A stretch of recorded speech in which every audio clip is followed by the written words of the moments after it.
Capítulo 326 Capítulo 326, Proyecto Canal Central. El plan de Constantino de poner a trabajar al pueblo de Vele en la construcción del canal era más que simples palabras, era un proyecto enorme que había sido sometido a exploración geológica y estaba listo para la construcción. Este ambicioso esfuerzo se denominó Proyecto Canal Central y su objetivo principal era conectar los tres ríos principales de la provincia central, mejorando así sus capacidades de transporte. El proyecto involucró tres ríos principales, a saber, el río Bami, el pequeño Rin, río Rufu, y el río Rufiji, de norte a sur. El río Bami pequeño Rin, con una superficie de drenaje de aproximadamente 62.000 kilómetros cuadrados, se extendía desde la zona semiárida de Dodoma hasta las ciudades costeras, incluida Dar es Salaam, la ciudad más grande de Tanzania. La cuenca del río Rufiji cubría una vasta área de aproximadamente 177.400 kilómetros cuadrados y proporcionaba una parte importante de los recursos hídricos renovables de Tanzania.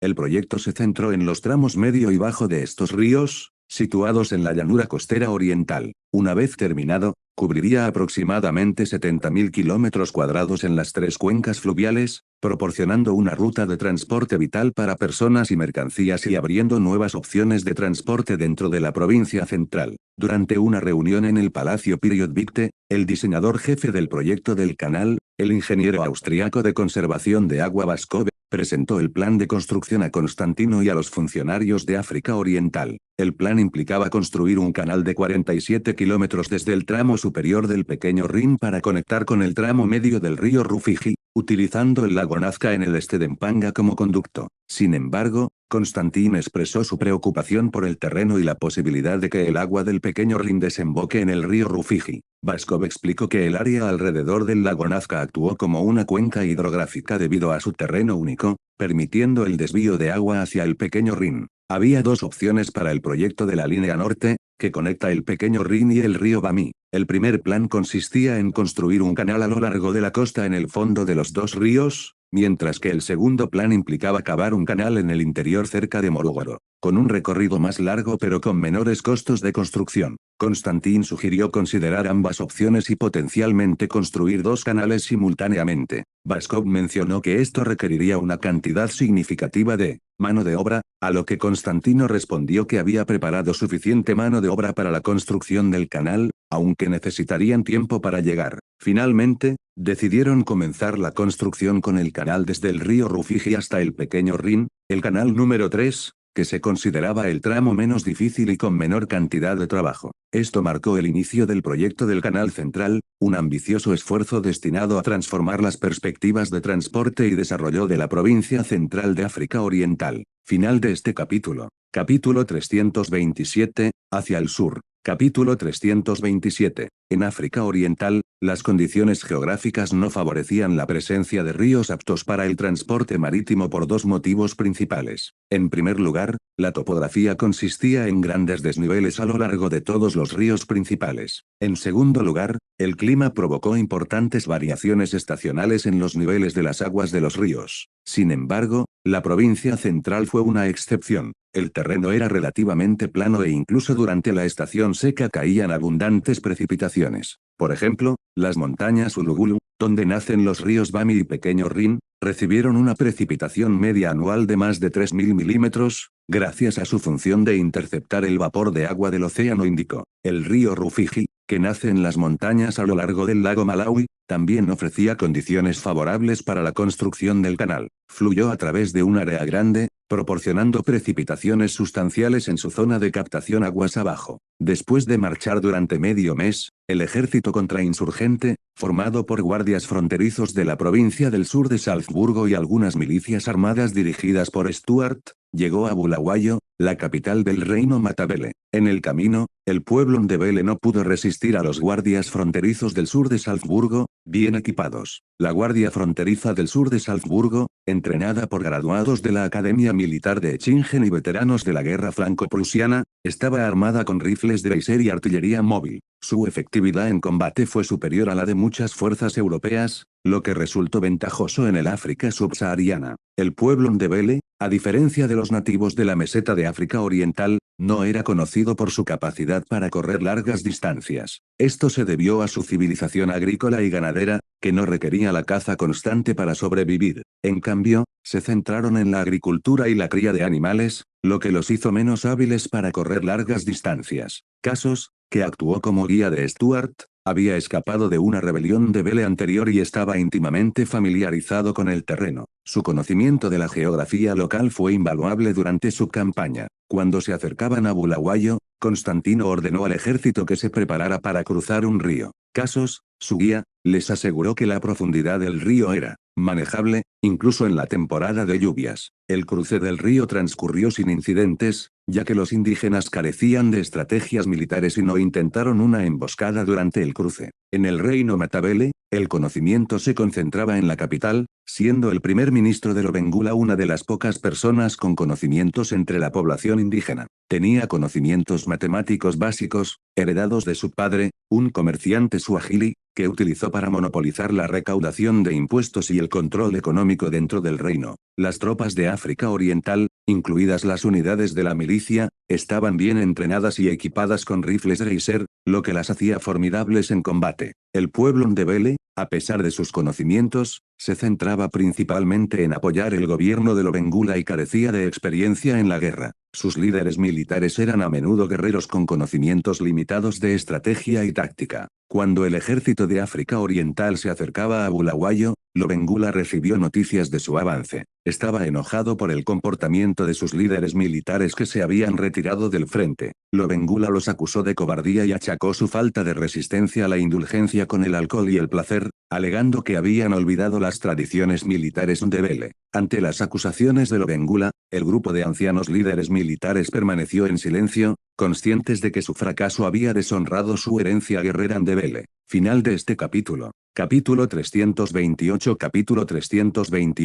Fuerzas extranjeras. Bulawayo, la capital Ndebele, era una ciudad relativamente nueva en comparación con muchas establecidas por el Reino de África Oriental. Se construyó con un gran número de esclavos y exhibía una combinación única de influencias arquitectónicas árabes y europeas. Esta fusión arquitectónica fue el resultado de la profunda influencia de los árabes en la costa de África Oriental, así como del pueblo Ndebele que aprendió de sus rivales, los Boers. El pueblo Ndebele había aprendido de los Boers a construir fuertes, torres y otras instalaciones militares en su capital. Esto transformó a Bulawayo en una pequeña fortaleza militar, lo que refleja las características militaristas del pueblo Ndebele. Lobengula, el líder Ndebele, pasó revista a su ejército fuera del castillo y fue testigo de más de 6.000 soldados Ndebele equipados con mosquetes. La combinación de vestimenta tradicional zulú y armas de fuego modernas creó un marcado contraste que hablaba tanto de barbarie como de civilización. Lobengula, sintiéndose satisfecho con sus tropas, preguntó si estaban preparadas en comparación con el reino de África Oriental. Se dirigió a Wiggins, el líder del grupo asesor Boer, quien expresó su confianza en que los combatientes Ndebele, armados con armas de fuego y entrenados por los Boers, serían una fuerza formidable contra el reino de África Oriental.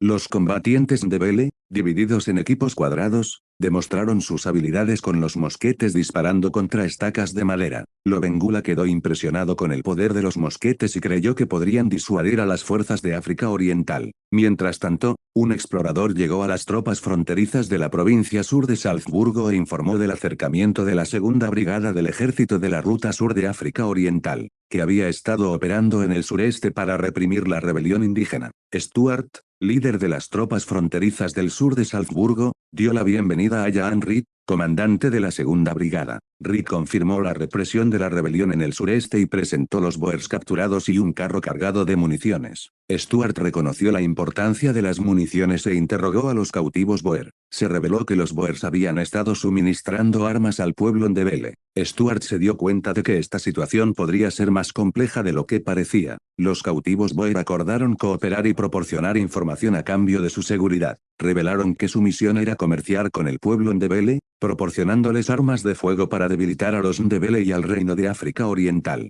Estimaron enviar miles de mosquetes y una cantidad sustancial de pólvora. Stuart aseguró a los cautivos su seguridad, pero decidió mantenerlos como invitados en África Oriental. También dejó claro que África Oriental abordaría la cuestión con la República de Transvaal después de tratar con los Ndebele. El cautivo Boer compartió voluntariamente toda la información que sabía sobre la República de Transvaal, ya que entendió que regresar allí no era una opción. Stuart comentó que la República del Transvaal parecía indiferente a las actividades de África Oriental y prometió ajustar cuentas con ellos después de tratar con los Ndebele. Final de este capítulo. Capítulo 329. Capítulo 329, choque de fuerzas. La batalla entre el ejército de África Oriental y el ejército del Reino Matabele tuvo lugar en el este de Bulawayo. El lado de África Oriental estaba formado por la Fuerza Fronteriza Provincial del Sur de Salzburgo y parte de la Segunda Brigada del Ejército de la Ruta Sur, con un total de más de 6.000 soldados. Del lado del Reino Matabele,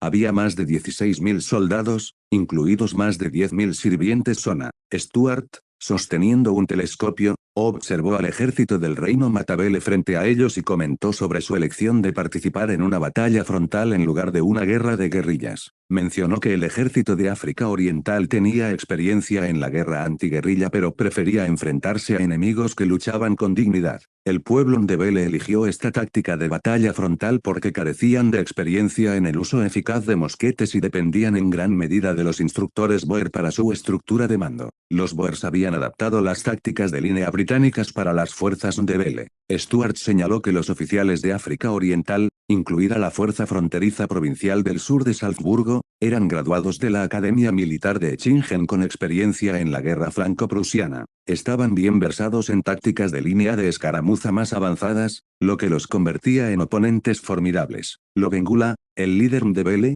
expresó su preocupación por el hecho de que el ejército de sirvientes Sona fuera utilizado como carne de cañón, pero Wiggins le aseguró que su objetivo era agotar las municiones de los africanos orientales antes de participar en la batalla. A medida que se desarrollaba la batalla, Lobengula se dio cuenta del poder devastador de la artillería de África Oriental, que desmoralizó a los sirvientes Sona y causó pánico entre ellos. La artillería de África Oriental resultó eficaz para desintegrar la voluntad de los combatientes indígenas. Los sirvientes Sona, enfrentados tanto con las fuerzas Ndebele como con las de África Oriental, no tuvieron más opción que huir o buscar la intervención divina a través de la oración. Lobengula expresó su decepción por su actuación. Mientras los sirvientes Sona se retiraban, las fuerzas Ndebele avanzaron, planeando enfrentarse al ejército de África Oriental de frente utilizando tácticas de línea. Sin embargo, la artillería de África Oriental trastocó sus planes. Wiggins sugirió que esperaran hasta que los africanos orientales se acercaran a 200 metros antes de abrir fuego.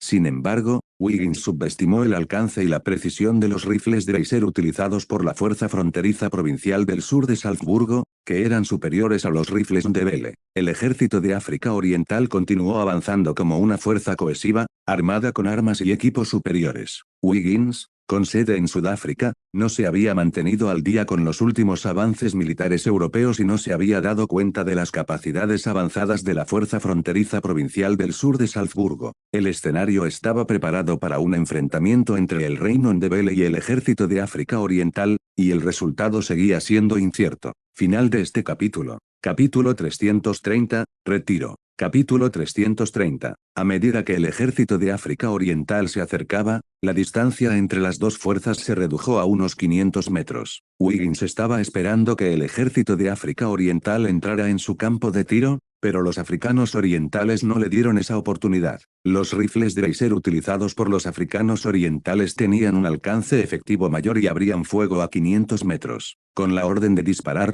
el ejército de África Oriental desató un ataque repentino y el sonido de los rifles de láser rompió el tenso silencio en el campo de batalla. Sin embargo, las fuerzas Ndebele fueron tomadas por sorpresa por la andanada de África Oriental. Los disparos iniciales derribaron a algunos soldados Ndebele, lo que generó pánico y confusión. Incluso los soldados Ndebele de la segunda fila dispararon sin darse cuenta contra sus propios camaradas. Wiggins, tratando de recuperar el control, le gritó a Lobengula que dejara de disparar, al darse cuenta de que sus mosquetes no podían alcanzar a los africanos orientales de manera efectiva. Lobengula estaba furioso y cuestionó a Wiggins sobre el supuesto plan para derrotar a los africanos orientales con mosquetes. Wiggins explicó que había un problema con el equipamiento del ejército de África Oriental, ya que probablemente tenían armas más avanzadas de Europa. Desesperado, Lobengula decidió no retirarse y ordenó a todo el ejército Ndebele que cargara hacia adelante con mosquetes, con la esperanza de abrumar a los africanos orientales con su gran número en combate cuerpo a cuerpo.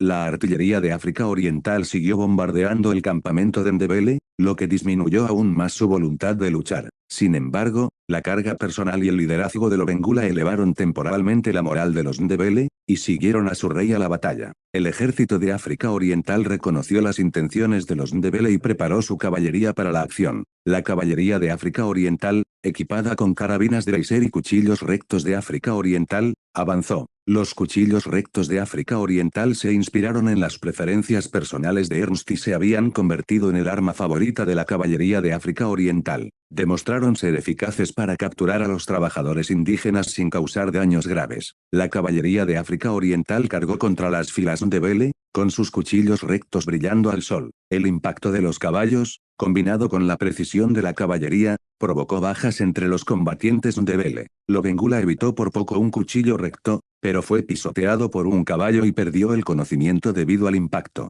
Los combatientes Ndebele estaban en desorden y la carga de la caballería de África Oriental interrumpió su ataque. Witt ordenó a la caballería de África Oriental atacar desde todos los lados y la infantería de África Oriental se unió a la batalla. El campo de batalla se convirtió en una matanza brutal, con sangre, pólvora y polvo llenando el aire. Mientras tanto, Wiggins y algunos instructores Boer, aprovechando una oportunidad cuando los Ndebele estaban distraídos, se alejaron sigilosamente del campo de batalla hacia el oeste. Al darse cuenta de la inutilidad de la resistencia Ndebele, Wiggins decidió huir, dejando atrás a los Ndebele. Ordenó a su grupo que recuperara los caballos almacenados en la residencia de Bulawayo y planeó dirigirse al oeste, luego al suroeste y finalmente regresar al Transvaal. La batalla continuó mientras el reino Ndebele enfrentaba una situación terrible. Fin de este capítulo. Capítulo 331. Capítulo 331, difícil de volar con alas. Un informe llegó al jefe de Estado Mayor, Witt, en el que se afirmaba que 3.000 enemigos habían sido asesinados, más de 10.000 capturados y que se habían incautado de 6.000 armas, incluido el propio Lobengula. Lobengula resultó gravemente herido pero sobrevivió. Witt ordenó inmediatamente la organización de los cadáveres para la cremación para evitar la propagación de enfermedades. Lobengula fue llevado ante él, todavía débil por sus heridas. Witt preguntó, ¿eres el rey del reino Matabele? Lobengula, acostado en la camilla, respondió, sí, soy el rey de reyes del reino de Matabele, enfatizando su estatus real. Sitt interrogó a Lobengula sobre la rebelión, a lo que Lobengula respondió, ¿rebelión? El reino Matabele es originalmente 2 países del este de África, y normalmente nos estamos defendiendo de los invasores. Witt corrigió la versión de la historia de Lobengula, explicando que el pueblo Ndebele había invadido la meseta Matabele desde Sudáfrica y esclavizado al pueblo local Sona. Lobengula, sin inmutarse, afirmó que los jefes locales aceptaron voluntariamente su gobierno, ya que fue elegido por los dioses para luchar contra los pieles blancas. Luego, Sitt le preguntó a Lobengula sobre el origen de sus armas y pólvora.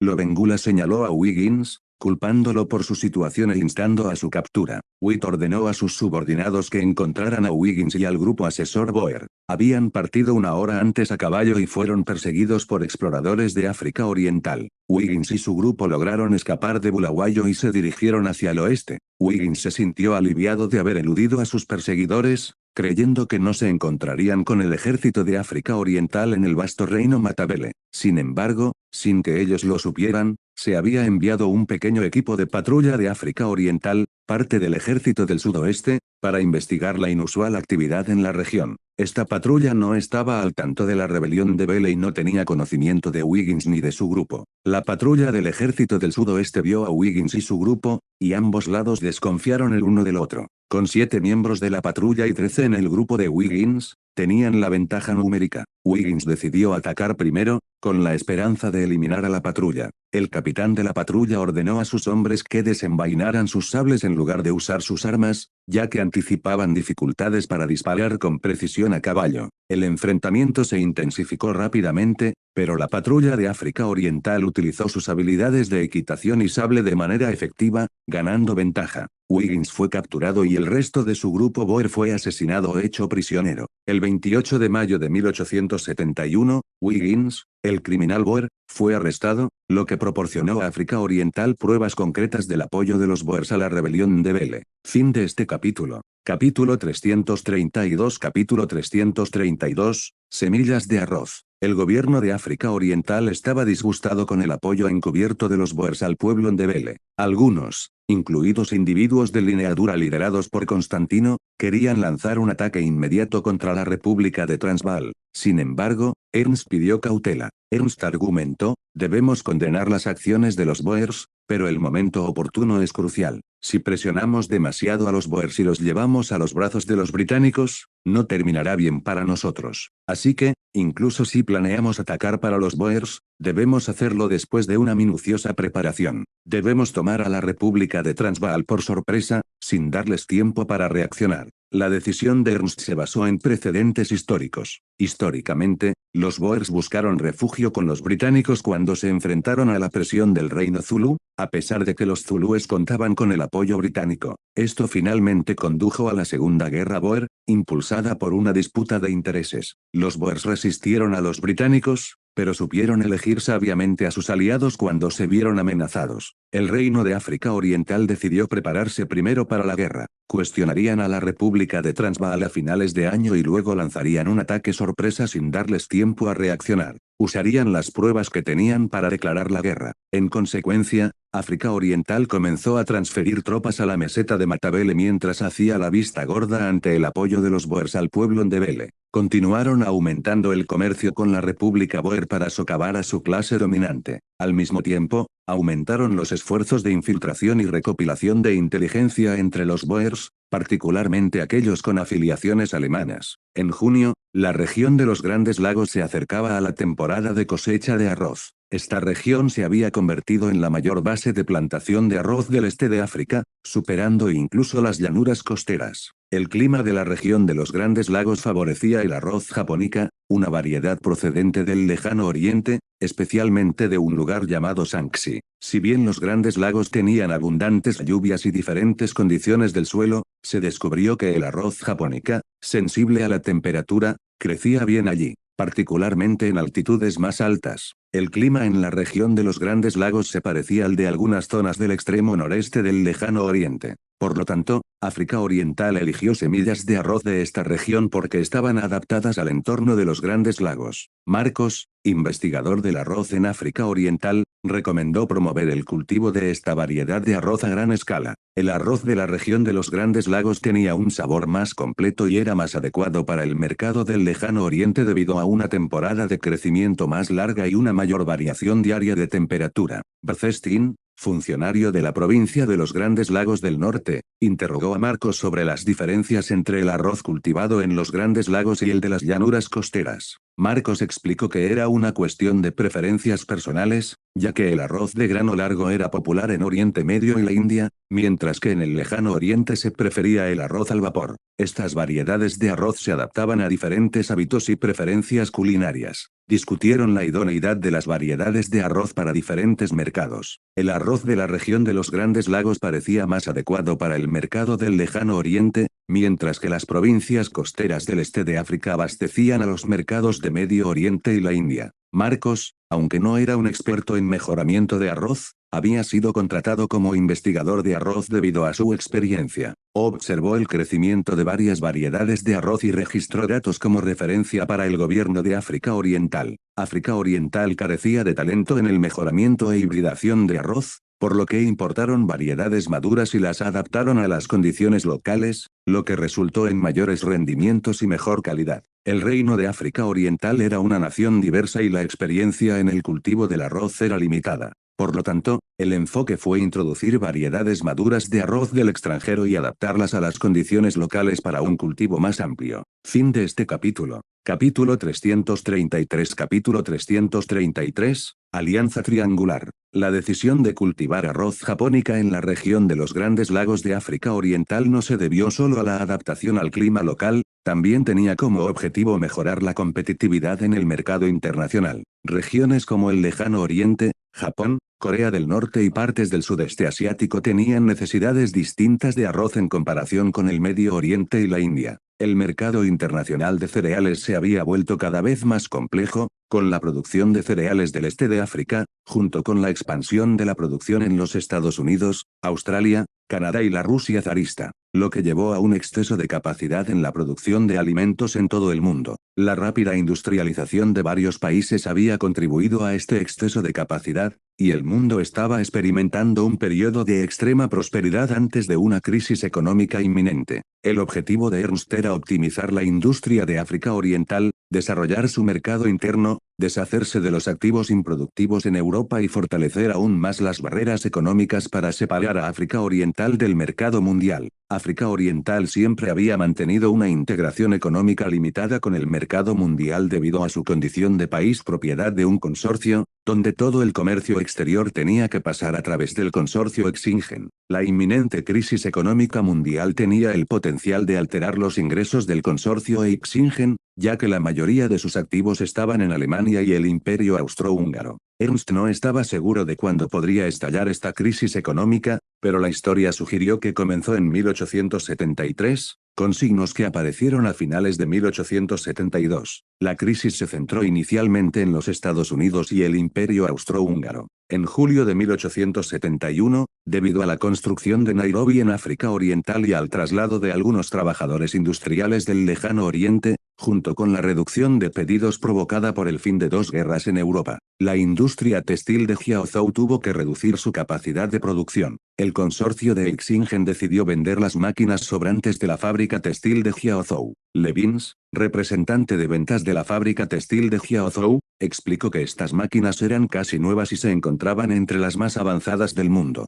Tenían el potencial de seguir siendo competitivos durante la próxima década. El consorcio Exingen había considerado venderlas a empresas japonesas, pero decidió conservar la mayoría de las máquinas en el Lejano Oriente. Qiao Ziyong, representante de los comerciantes de Shaanxi, expresó sus dudas sobre el alto precio de estas máquinas, a pesar de su calidad. Le preocupaba correr un riesgo tan importante. Al mismo tiempo, la fábrica textil de Jiaozhou estaba negociando con Uxueyan, un representante de los comerciantes de Huiyu, ya que ambos grupos estaban interesados en comprar las máquinas. El consorcio Exingen pretendía involucrar a ambos grupos, ya que eran económicamente capaces de asociarse con África Oriental. Los comerciantes de Shaanxi y Huiyu, como principales grupos empresariales en el Lejano Oriente, enfrentaron la competencia del capital extranjero y aspiraron a cooperar con África Oriental para establecer esferas de influencia y reducir las fricciones internas entre ellos. Esta alianza ayudaría a estabilizar la independencia de las economías regionales dentro de sus ámbitos comerciales y protegería contra el capital de otros países. La alianza triangular entre África Oriental y los dos principales grupos empresariales tenía como objetivo mantener las economías regionales fuertes e independientes, a pesar de la competencia del capital extranjero. Sin embargo, entendieron que las amenazas externas, como la guerra,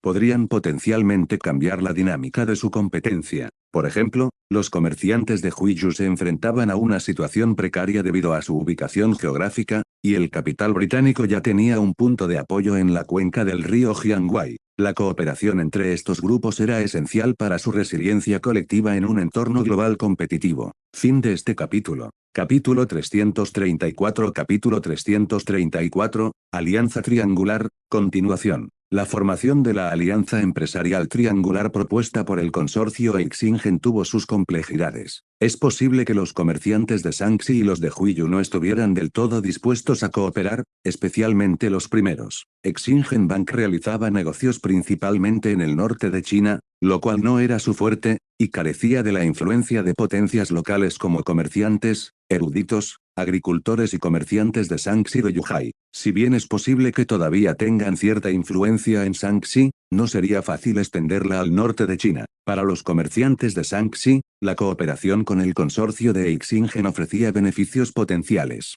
Qiao Ziyong se mostró cauteloso, pero sugirió delinear límites claros para sus respectivas regiones y garantizar que nadie cruzara esos límites. Anthony, director general para el lejano oriente del Xingen Bank, estuvo de acuerdo con la idea de establecer límites y también propuso que, después de delimitar sus regiones, las tres partes deberían priorizar la compra de bienes de los aliados. Esto incluiría alimentos, productos industriales y más, dándose prioridad mutua en el comercio. Incluso podrían establecer estándares unificados y una agencia para la supervisión de la calidad. Qiao Ziyong y Uxueyan aceptaron la propuesta después de algunas discusiones. También necesitaban decidir una ubicación para la sala principal de su cooperación, siendo las opciones Jiaozhou, Suzhou y Kaifeng. Finalmente, se eligió Kaifeng por su proximidad a las tres familias. Sin embargo, surgieron cuestiones relativas a la demarcación de territorios. A los comerciantes de Shaanxi les preocupaba que la rápida expansión del consorcio Xingen en el lejano oriente obstaculizara sus intereses comerciales, especialmente en áreas como la cuenca del río Yangtze.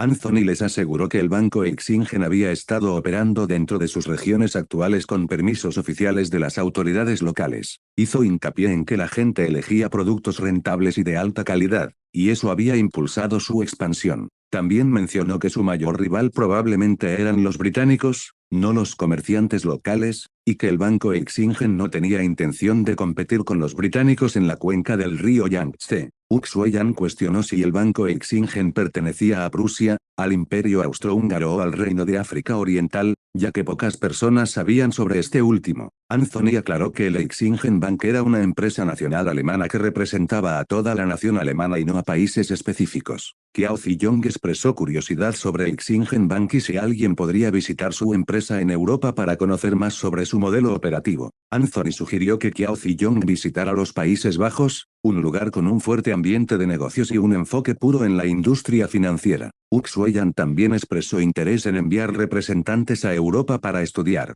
Anthony estuvo de acuerdo y dijo que podían optar por aprender de los bancos occidentales, pero enfatizó que el banco Xingen solo ofrecería sugerencias y que la elección final era suya. La alianza tenía como objetivo modernizar sus enfoques y mantenerse al día con los desarrollos globales. Aprender de las prácticas bancarias occidentales no solo beneficiaría a sus empresas sino que también las prepararía para navegar en el panorama cambiante del capital internacional. Esta cooperación marcó un paso hacia la autosuficiencia y la resiliencia frente a posibles amenazas externas. Fin de este capítulo. Capítulo 335, Cría de cerdos. Capítulo 335. En el Reino de África Oriental, específicamente en la primera ciudad de Lufu Village, se estaba desarrollando una escena bastante inusual. Los aldeanos se habían reunido a la entrada del pueblo para presenciar un suceso un tanto espantoso, que había atraído a una gran multitud. El aire se llenó de sonidos de gritos y lamentos. Algunos de los aldeanos nunca antes habían presenciado algo así y sus reacciones variaron desde la fascinación mórbida hasta la conmoción y la sorpresa. Incluso los residentes europeos que se habían asentado en la zona quedaron desconcertados, y uno de ellos, Yuris, pidió una explicación a André, su vecino de África Oriental y capitán de seguridad de la aldea. Yuris no pudo evitar comentar sobre el hombre que realizaba el procedimiento. Dios mío, ¿es realmente un veterinario? Parece más un carnicero y sus herramientas son bastante diferentes a los cuchillos normales. ¿Es esta alguna técnica secreta del este? André, que había recibido educación en la escuela de Xingen, intentó aclarar la situación a Yuris. Según los estándares europeos, sí, él no está tratando a cerdos enfermos. Verás, esto es en realidad parte del proceso. Yo diría que castración de cerdos cae dentro de la categoría de cirugía. Las herramientas utilizadas aquí podrían considerarse una especie de bisturí. Todavía perplejo, Yuris preguntó, pero estos cerdos parecen perfectamente sanos. No parecen enfermos en absoluto. ¿Cuál es el punto de esto? André explicó con más detalle. ¿Saludable? ¿Alguna vez has comido carne de cerdo? Yuris asintió, confirmando que así era. André continuó, bueno, cuando estuve en Alemania, también vi carne de cerdo europea. De hecho, es muy diferente de la carne de cerdo del este de África, especialmente en términos de olor. Verás, Los cerdos no castrados tienen un sabor más fuerte y pronunciado. Yuri se mostró escéptica. ¿Es ese realmente el caso? André respondió, ¿por qué iba a mentirte? Este es un conocimiento transmitido por nuestros antepasados. Todo tiene una razón. La carne de los cerdos castrados crece más rápido, sabe mejor y no tiene ese olor fuerte. Yuris tuvo un momento de ajá, ya veo. Entonces estos cerdos castrados crecen sin ese fuerte olor. En Europa, comían carne de cerdo, pero normalmente no castraban a los cerdos durante el proceso de reproducción. La carne de cerdo europea tenía un sabor fuerte y la mayoría de los europeos usaban especias para enmascarar el olor. Sin embargo, en África Oriental, donde las especias se exportaban principalmente y los lugareños no las usaban comúnmente, era esencial lidiar con el fuerte olor de la carne de cerdo. La solución fue introducir la profesión de castración de cerdos, aunque según los estándares occidentales, esta función se consideraba la de un veterinario. Aunque pudiera parecer el trabajo de un carnicero, era una parte importante de la cría de carne de cerdo en África Oriental. Los cerdos se criaban para la producción de carne y la castración ayudaba a mejorar la calidad de la carne. Este procedimiento de castración era fundamental para evitar el fuerte olor de la carne, haciéndola más apetecible para la población local. En África Oriental, la ganadería se dividió en agricultura y pastoreo. Las áreas de pastoreo se centraban principalmente en el ganado vacuno y los caballos, utilizados principalmente para mano de obra y transporte. Por otro lado, las zonas agrícolas eran ideales para la cría de diversos animales, incluido el cerdo. Los cerdos tenían un periodo de crecimiento más corto, eran altamente reproductivos y tenían bajos costos de mantenimiento. Podían alimentarse con diversos subproductos agrícolas, como las patatas, que abundaban en la región. En un esfuerzo por aumentar la producción de carne, el gobierno de África Oriental introdujo 200.000 cerdos reproductores, principalmente en regiones como la provincia central, la provincia costera, la provincia del lago marítimo y la provincia del sur de Salzburgo. Sin embargo, la cría a gran escala entrañaba riesgos importantes y requería conocimientos técnicos avanzados debido a posibles problemas de higiene y enfermedades. Cuando África Oriental se embarcó en esta empresa, la esperanza era proporcionar a sus residentes una fuente estable de carne, en particular de cerdo, para mejorar su dieta y su calidad de vida en general. Fin de este capítulo. Capítulo 336. Capítulo 336. Cocina de África Oriental. Ernst tenía una visión clara para el futuro del consumo de carne en África Oriental, con un fuerte enfoque en promover la carne de cerdo como una de las principales fuentes de carne. Sin embargo, también reconoció los desafíos asociados con la producción de carne vacuna y ovina en la región, principalmente debido al clima único y a los problemas relacionados con las plagas que plagaron los pastos en África Oriental. La mosca tsetse, en particular, planteaba un problema importante y su solución requería intervención, gestión y mantenimiento manuales. Las moscas tsetse se encontraban más comúnmente en bosques tropicales y valles fluviales cálidos y húmedos, lo que hacía que los pastos de África Oriental en las regiones del norte con climas más secos fueran más adecuados para la ganadería. A diferencia de otras regiones con pastizales a lo largo de latitudes medias y altas, la sabana única de África planteaba desafíos específicos para la cría de ganado vacuno y ovino. Ernst también explicó que la razón principal por la que los europeos tendían a consumir más carne de res que de cerdo era la versatilidad de las preparaciones de carne de cerdo. La carne de cerdo sin castrar tenía un sabor fuerte y distintivo, lo que la hacía menos atractiva para muchos consumidores. La rica tradición europea de elaboración de salchichas y diversas preparaciones de carne de cerdo, como salchichas, tocino y jamón, contribuyó significativamente a la popularidad de la carne de cerdo en la región. Las salchichas alemanas, en particular, eran reconocidas en todo el mundo, y los alemanes tenían un profundo amor por las salchichas, ofreciendo una amplia variedad de tipos de salchichas, incluidas salchichas a la parrilla, hervidas y crudas. Ernst creía que la introducción de técnicas de elaboración de salchichas del lejano oriente podría mejorar aún más el atractivo de la carne de cerdo en África Oriental. Mencionó las salchichas de Sichuan como ejemplo, y las salchichas picantes y dulces de estilo cantonés también contribuyen a la diversidad.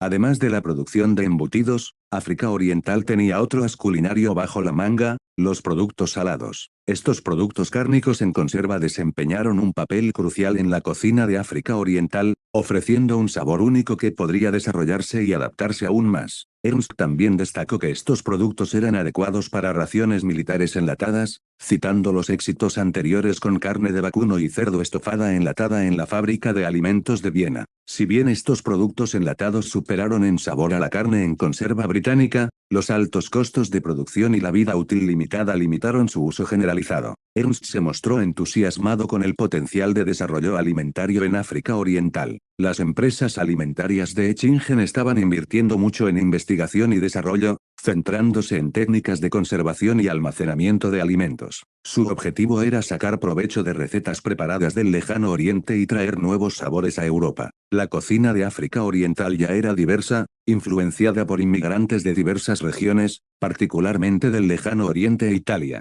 Estos amantes de la comida habían introducido una variedad de métodos de cocción, que incluyen freír, asar, freír, cocinar al vapor y más. El aceite de sésamo, una opción popular para freír, abundaba en el este de África y ofrecía un sabor distintivo a los platos. El ganado vacuno era la principal fuente de carne, mientras que la producción de leche era mínima, lo que provocaba escasez de mantequilla. Ernst imaginó una cocina de África Oriental que combinara los mejores aspectos de varias cocinas del mundo. Creía que al combinar las 4 cocinas principales, china, alemana, europea e italiana con influencias de todo el mundo, África Oriental podría desarrollar una tradición culinaria única que mostrara las ventajas naturales de la región, a pesar de algunas limitaciones debido a que las zonas frías carecían de ingredientes específicos. Ernst estaba decidido a crear una cocina de África Oriental que incorporara armoniosamente los mejores elementos de las tradiciones culinarias globales, ofreciendo una experiencia gastronómica deliciosa y diversa a los residentes de la región.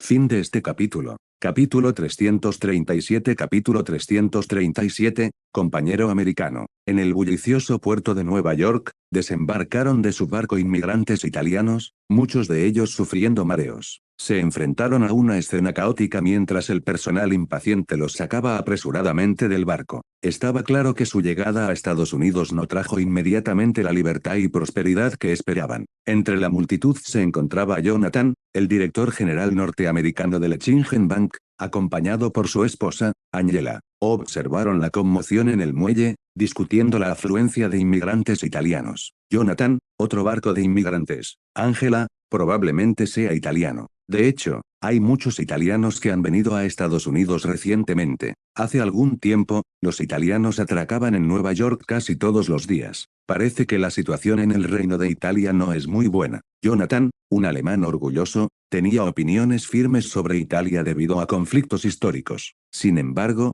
Angela le advirtió que no expresara esos sentimientos públicamente, especialmente en presencia de inmigrantes italianos que habían formado comunidades influyentes en Estados Unidos. Angela, Jonathan, es bueno hablar de estas palabras en casa, no digas eso afuera. Si alguien a quien le importas te escucha, es posible que tengas problemas. Jonathan, lo sé, cariño, pero solo lo digo cuando estamos solo nosotros dos aquí. La preocupación de Angela era válida, ya que la comunidad de inmigrantes italianos en Estados Unidos era conocida por su mezcla de revolucionarios y gánsteres. Muchas de las pandillas estadounidenses más notorias estaban controladas por italianos y había tensiones políticas y sociales dentro de estas comunidades. El ascenso de los gánsteres italianos en los Estados Unidos se había visto facilitado en parte por la ayuda de Ernst. Los refugiados italianos que contactaban con sus familiares en Estados Unidos a menudo se convertían en blanco de reclutamiento, un proceso impulsado tanto por patriotas como por gánsteres. En el muelle, el armador del barco, el capitán Manny, mostró una actitud diferente al tratar con el señor Babur, uno de los representantes de la comunidad italiana.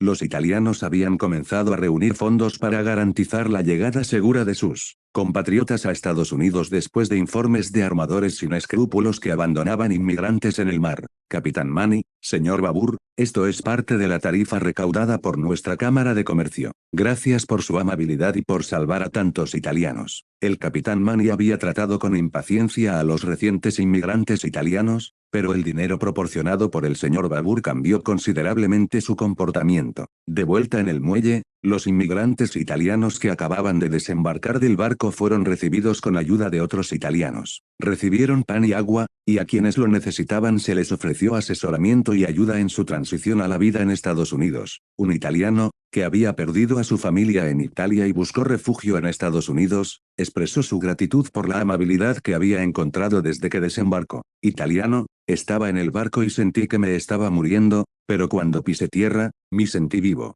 Otro inmigrante italiano le ofreció consejo y apoyo, asegurándole que en Estados Unidos había oportunidades para quienes estuvieran dispuestos a trabajar duro y pensar creativamente. Italiano, no te preocupes hermano, ya que estás en Estados Unidos, todo estará bien. A pesar de sus preocupaciones y vacilaciones iniciales, al recién llegado se le ofreció la oportunidad de unirse a una empresa dirigida por un jefe italiano, que podría proporcionarle un trabajo y un medio para ganarse la vida en los Estados Unidos. Hombre italiano, nuestra empresa está contratando personal y el jefe también es italiano. ¿Estás interesado en unirte a nosotros? El inmigrante italiano quedó sorprendido e intrigado por la oportunidad que se le presentaba en su nueva patria. Final de este capítulo. Capítulo 338. Capítulo 338, detrás de escena. En medio del bullicioso muelle donde los gánsteres italianos atraían a nuevos inmigrantes italianos, se estaba desarrollando una situación compleja. Para quienes se unieron a las pandillas italianas, la vida puede no ser tan sombría como cabría esperar. Si bien conllevaba peligros y desafíos, ser miembro de una pandilla también ofrecía ciertos privilegios, como la capacidad de ejercer influencia sobre la gente común y corriente. Esto les dio un sentimiento de orgullo, pero la pregunta persistía: ¿cómo podían los gánsteres italianos acomodar una afluencia tan grande de inmigrantes italianos? Los mafiosos italianos demostraron un alto nivel de profesionalismo durante este periodo. Estados Unidos se encontraba en medio de un auge en la construcción de ferrocarriles, particularmente en las regiones occidentales. Había una gran demanda de mano de obra y los italianos vieron esto como una oportunidad para involucrarse en varios proyectos. Para asegurar estos proyectos, los italianos a veces utilizaron tácticas de mano dura. Si un patrón se negaba a contratar trabajadores italianos, se crearían perturbaciones hasta que el trabajo se volviera prácticamente imposible de realizar. La mayoría de los jefes finalmente cedieron, permitiendo que los italianos asumieran los proyectos. Sin embargo, exigían un trabajo de alta calidad y en ocasiones tenían que contratar a otros para limpiar el desastre dejado por los italianos. Los mafiosos italianos no podían conseguir nuevos trabajadores de la nada, por lo que reclutar gente de Italia se volvió crucial. Por eso estaban dispuestos a financiar la inmigración de italianos a Estados Unidos. Estos inmigrantes fueron vistos como una mano de obra valiosa y su llegada contribuyó significativamente al desarrollo de la nación. Después de la Guerra Civil, Estados Unidos experimentó una expansión masiva de sus redes ferroviarias. Nueva York, en particular, se benefició enormemente de este desarrollo ferroviario. Los gánsteres italianos desempeñaron un papel fundamental en esta expansión al garantizar que pudieran proporcionar trabajadores para estos proyectos ferroviarios masivos. La estación Grand Central Railway de Nueva York, símbolo de este desarrollo ferroviario, fue financiada y construida por el magnate ferroviario Vanderbilt. Los italianos habían hecho contribuciones sustanciales a este proyecto y al desarrollo de Nueva York en general. En ese momento, Italia era la mayor fuente de inmigrantes a los Estados Unidos, llenando los vacíos dejados por los alemanes que habían elegido emigrar a África Oriental debido a la influencia del consorcio Etchingen. Si bien las descripciones objetivas de las condiciones estadounidenses del consorcio Etchingen habían disuadido a muchos alemanes de ir a los Estados Unidos, algunas almas aventureras vieron a Estados Unidos como una oportunidad para la prosperidad y desatendieron las advertencias. Los italianos en Estados Unidos habían establecido varias empresas de ingeniería, utilizándolas como fachada para reclutar trabajadores que proporcionarían servicios laborales a individuos y empresas estadounidenses. Habían dominado el arte de la subcontratación, una práctica que les permitió prosperar en los proyectos de construcción y desarrollo de la época. Los inmigrantes italianos enfrentaban un estatus social bajo a su llegada a los Estados Unidos, y a menudo trabajaban en empleos de bajo nivel, como chefs, carpinteros y trabajadores de la construcción. Muchos italianos aceptaron estas condiciones, ya que eran preferibles a las terribles circunstancias que habían dejado atrás en Italia. A pesar de la naturaleza agotadora de su trabajo, los italianos apreciaron la relativa estabilidad y las oportunidades que brindaba Estados Unidos. A menudo estaban dispuestos a soportar condiciones difíciles, siempre y cuando estuvieran en mejores condiciones que sus compatriotas que no habían emigrado. La comunidad de inmigrantes italianos en Estados Unidos, si bien inicialmente disfrutaba de un estatus relativamente alto, había visto un cambio significativo en su composición a lo largo de los años. La afluencia de inmigrantes menos capacitados y sin educación había provocado un aumento de las tasas de criminalidad y una disminución de la reputación general de la comunidad. Este cambio demográfico estuvo influenciado por varios factores, incluidas las acciones de los gángsteres italianos, las políticas del gobierno de Estados Unidos, el Estado del Reino de Italia, el Imperio Austrohúngaro y las acciones de Ernst. Estas fuerzas combinadas habían llevado a la situación actual en la que los inmigrantes italianos enfrentaban dificultades y desafíos en los Estados Unidos. En resumen, los gángsteres italianos en Estados Unidos desempeñaron un papel crucial al proporcionar mano de obra para el desarrollo de la nación, particularmente durante el auge de la construcción de ferrocarriles. Sin embargo, la afluencia de inmigrantes italianos y las acciones de diversos partidos habían contribuido a una situación compleja y desafiante dentro de la comunidad de inmigrantes italianos. Final de este capítulo. Capítulo 339. Capítulo 339, Inversión creciente. En la sucursal norteamericana del Exchange Bank, Jonathan recibió una carta importante de la sede central. Estaba algo sorprendido e incluso lo encontró increíble. La decisión tomada por la sede parecía implicar un riesgo financiero importante. A pesar de todas las preocupaciones, Jonathan entendió su papel, por lo que decidió seguir adelante con el plan. Jonathan celebró una reunión con sus subordinados y anunció que relajarían las restricciones e invertirían más significativamente en Estados Unidos. Su objetivo era contribuir a la prosperidad de la sociedad estadounidense. La sucursal norteamericana se centraba en el sector tecnológico, especialmente en la industria energética, pero ahora estaban ampliando sus inversiones a varias industrias. La decisión del consorcio Exchange de aumentar las inversiones en Estados Unidos, incluso con mayores riesgos asociados, reflejó su creencia en el potencial económico del país. Estaban dispuestos a asumir desafíos más importantes siempre que hubiera oportunidades de obtener ganancias. Sin embargo, Jonathan mantuvo en secreto un aspecto particular de su plan para sus subordinados. Las inversiones realizadas en los próximos meses pretendían ser temporales, con el objetivo final de vender estos proyectos a un precio elevado. Cuando fuera el momento adecuado, se desharían de estos activos, obteniendo potencialmente ganancias sustanciales. Mientras tanto, en el lejano oriente el consorcio Exchange también aumentó sus inversiones, centrándose principalmente en el mercado interno. La cooperación entre el consorcio de Exchange y los comerciantes de Anhui tenía como objetivo aprovechar el enorme potencial del mercado del extremo norte. Esta estrategia conduciría a cambios significativos en las industrias artesanales tradicionales, y líderes como Qiao Ziyong del grupo mercantil Shanxi reconocieron la urgencia de adaptarse a las nuevas tendencias internacionales. Aprender de los modelos bancarios occidentales se convirtió en una prioridad, ya que comprendieron la importancia de ampliar su perspectiva internacional. Históricamente, los comerciantes de Shanxi no habían logrado adaptarse a los entornos internacionales cambiantes, lo que provocó su declive. Ahora, con el surgimiento de fuertes competidores como el Banco Exchange, el grupo mercantil Shanxi corría el riesgo de perder su presencia en el mercado del norte. Los esfuerzos del gobierno Qin por proteger su propio mercado también habían resultado ineficaces contra las potencias occidentales. El consorcio Exchange, con el respaldo de naciones poderosas, estaba expandiendo rápidamente su influencia en las regiones del norte de China. Un factor que contribuyó a esta expansión fueron las limitaciones geográficas del norte de Jiangsu, un área que históricamente había sufrido inundaciones y desafíos económicos. Incluso en la era moderna, esta región permaneció económicamente subdesarrollada, con solo unos pocos puertos importantes como Lianyungang. La ciudad con la economía más fuerte dentro de la esfera de influencia del consorcio Exchange era Kaifeng, pero la región al este de Kaifeng hacia la costa enfrentó desastres naturales y provocados por el hombre, lo que obstaculizó su desarrollo. En resumen, la decisión del consorcio Exchange de aumentar las inversiones en Estados Unidos y el lejano oriente reflejó su voluntad de asumir riesgos calculados en aras de ganancias potenciales. Sus estrategias apuntaban a capitalizar las oportunidades económicas en estas regiones, incluso si eso significaba diversificar temporalmente sus inversiones y desinvertir cuando fuera el momento adecuado.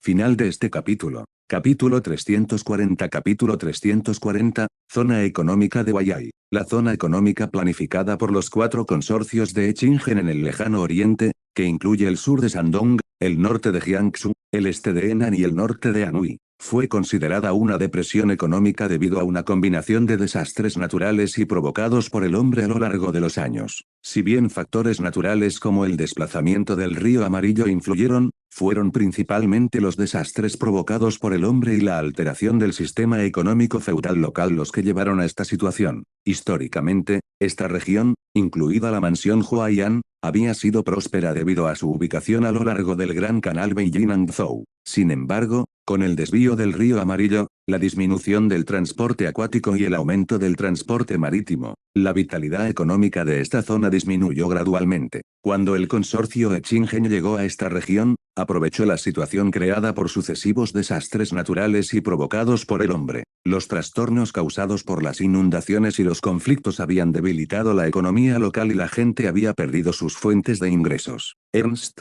que anteriormente se había centrado en la inmigración de África Oriental, ahora centró su atención en esta región, al darse cuenta de su potencial. Era conocido por planificar inversiones en áreas en las que participaba el consorcio Echingen. Sin embargo, Ernst no había notado hasta ahora la depresión económica en el lejano oriente. Para abordar esto, Ernst movilizó al consorcio Echingen para que invirtiera fuertemente en el lejano oriente para combatir la crisis económica. Era una mezcla de intereses económicos y emociones personales de Ernst, siempre que no perjudicara los intereses del consorcio. La cooperación era beneficiosa para ambas partes y ambas partes saldrían beneficiadas. La prefectura de Yanzhou, específicamente Chaochuan, fue uno de los primeros lugares en los que el consorcio Echingen pretendía invertir. Planeaban desarrollar la industria minera del carbón en Chaochuan debido a los ricos recursos de carbón de la región. Esta medida tenía como objetivo aprovechar la necesidad de carbón de la era del vapor y el enorme mercado en el lejano oriente.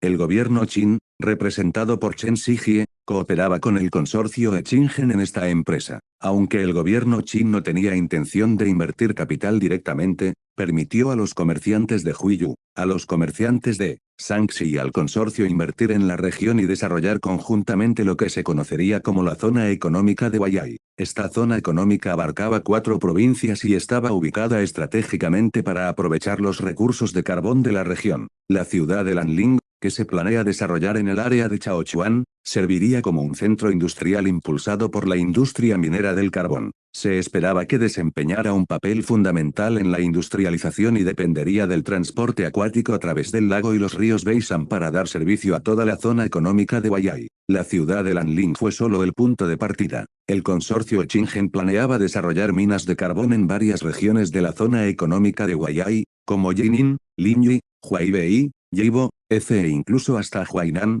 Anhui. El gobierno de Qin también tomó medidas para mejorar la infraestructura vial y los sistemas de canales en la región, y África Oriental proporcionó el grano necesario para estos proyectos a precio de costo. La zona económica de Huaiyai fue diseñada para tener un sistema tributario unificado, inspirado en la Unión Aduanera Alemana, destinado a reducir los impuestos, eliminar el proteccionismo local y garantizar el libre flujo de bienes y personas en toda la zona. Si bien el gobierno central de Qin se benefició de estos acontecimientos, también mantuvo una actitud cautelosa hacia África Oriental, reconociendo la necesidad de protegerse contra riesgos potenciales. Así, funcionarios como Chen Shijie fueron designados para supervisar las actividades de África Oriental en la región, fomentando la cooperación y al mismo tiempo monitoreando las acciones del reino. Final de este capítulo. Capítulo 341. Capítulo 341, Elección democrática. El consorcio Echingen desvió su enfoque de África Oriental y aumentó las inversiones en América del Norte y el Lejano Oriente, específicamente en la zona industrial del lago Malawi y la zona industrial del norte.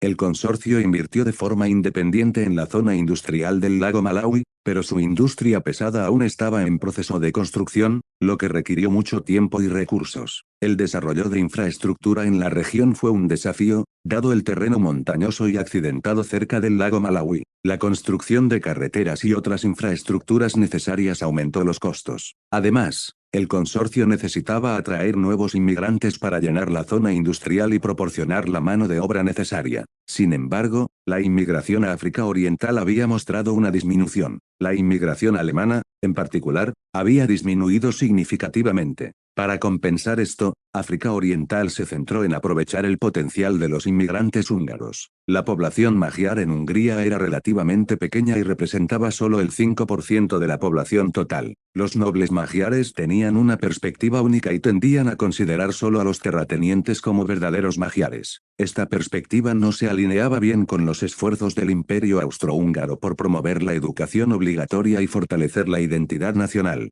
Para salvaguardar sus intereses, África Oriental buscó traer civiles húngaros a la región antes de que se hicieran sentir los efectos de la educación obligatoria. Si bien los inmigrantes húngaros tenían fuertes vínculos con Hungría, el desplazamiento geográfico hacia África Oriental podría ayudar a cambiar su nacionalidad si fuera necesario. Un desafío fue la barrera del idioma, ya que la mayoría de los inmigrantes húngaros hablaban principalmente magiar. No podían concentrarse en zonas escasamente pobladas como Zambia y Zimbabue, pero sí podían integrarse en la población más amplia de África Oriental, donde el alemán se había vuelto ampliamente hablado. El Reino de África Oriental había experimentado anteriormente tensiones entre los pueblos Ndebele y Shona. El reino decidió tomar medidas punitivas haciendo que el pueblo Shona capturara a los individuos Ndebele que previamente los habían esclavizado. Estos individuos capturados fueron luego enviados a la provincia central para trabajar en la construcción del canal. África Oriental adoptó un nuevo enfoque, abandonando el modelo anterior de cogobernanza con los pueblos indígenas y,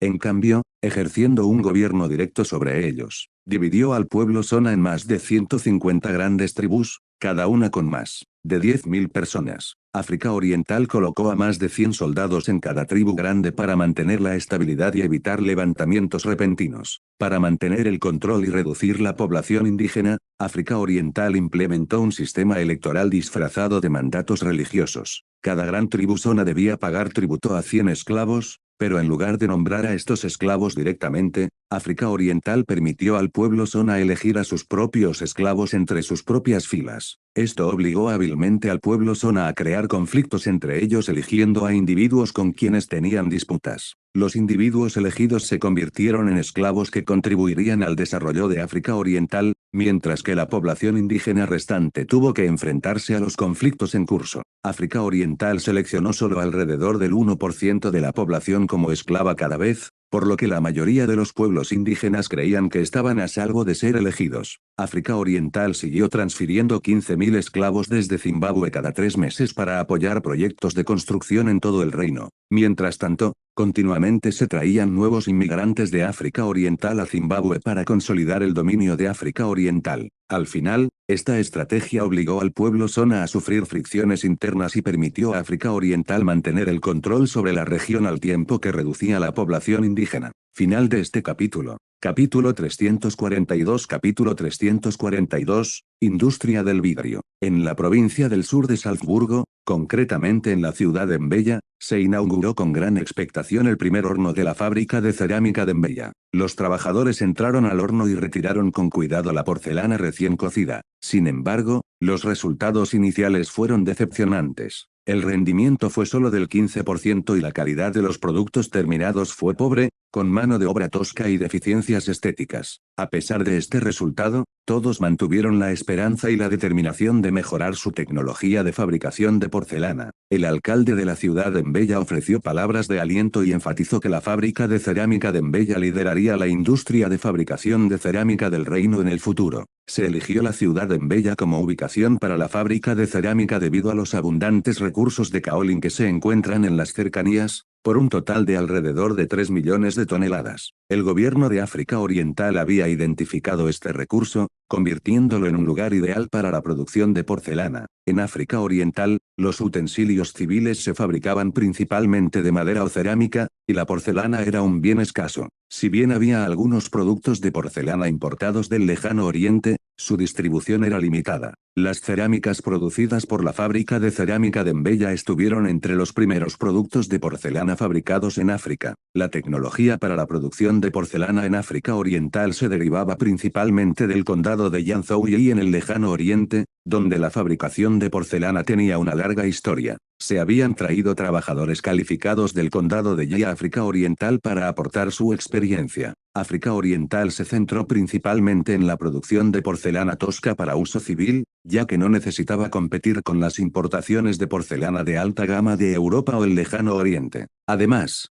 Había una demanda limitada de porcelana entre los residentes de África Oriental. En cambio, África Oriental decidió priorizar el desarrollo de la industria de fabricación de vidrio. Muchos inmigrantes venecianos habían llegado al este de África, lo que lo convertía en un entorno favorable para la producción de vidrio. La industria de fabricación de vidrio veneciana era reconocida en todo el mundo y esta experiencia fue valiosa para el desarrollo de la industria del vidrio en África Oriental. El vidrio tenía una gran demanda para fabricar ventanas en los edificios de África Oriental y también era necesario para equipos de investigación científica en el futuro. Para establecer la industria del vidrio, Exingen Commodity Company, una subsidiaria del consorcio Exingen, creó un grupo técnico para estudiar la producción de vidrio a gran escala. Se firmaron acuerdos de cooperación con universidades alemanas para conquistar el proceso de producción de vidrio plano. El vidrio plano era esencial para diversas aplicaciones, incluido el uso potencial en automóviles. Aunque los cristales para automóviles no eran una prioridad inmediata, el consorcio de Exingen planeaba introducirlos cuando surgiera la demanda en el mercado. El desarrollo del vidrio plano formaba parte de la estrategia a largo plazo del consorcio Exingen, que apostó por perfeccionar su tecnología antes de lanzarlo al mercado.